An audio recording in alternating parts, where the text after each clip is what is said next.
राजा sound कोन्हा टोला पाटन। कैसे कर थस रे? आए कैसे कर थस?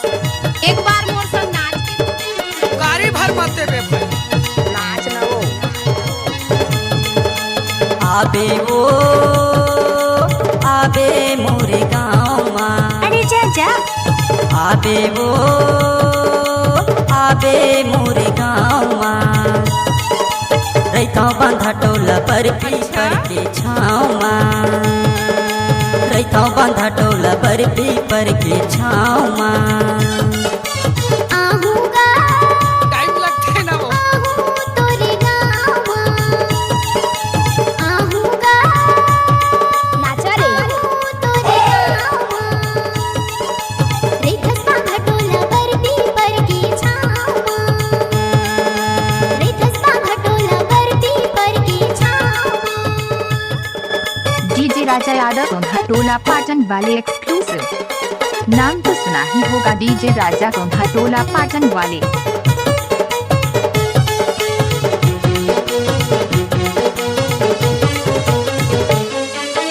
कसिलो हरा लेवा दीदी दुल्हन भंडार में वो कैसे कर थस रे? ये हाय कसिलो हरा वो जिला कबीर धाम कहा पूछत पूछत आवे संगवारी आवे संते मोरे ना वो चले आवे आहूँगा आहूँ तोरे गाँव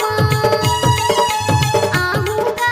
ये डीजे वाले छोरे अपनी स्टाइल में बजाना। नाचा रे रेखस बांधा टोला पर पीपर की छाँव रेखस बांधा टोला पर पीपर की छाँव। क्या नाम है आपका? नाम तो सुना ही होगा डीजे राजा कोन्हा टोला पाटन वाले। इलाका किसी भी का हो धमाका डीजे राजा यादव का ही होगा।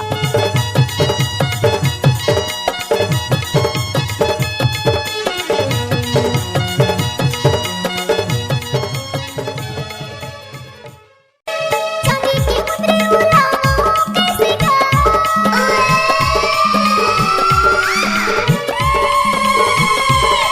चांदी की मुद्रे उड़ाऊं कैसे तोरे बांधा टोला गाऊं संगवारी रे भुलाओ मैं हकागा चले आहूँ। आबे वो आबे अरे लग मोरे रहा। गाँव क्या आबे वो आबे मोरे गाँव रैता बांधा टोला पर पीपर के छाँव रैता बांधा टोला पर पीपर के छाँव किसी भी गाना को मिक्स करके डालना राजा के दाएं हाथ का खेल है।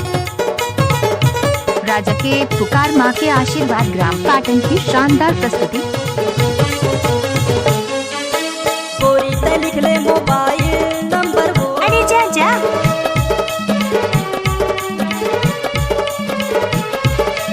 गोरी ते लिख ले मोबाइल नंबर वो 78285201 मोरे नंबर लिख ले आहूँगा आहूँ तोरे गाँव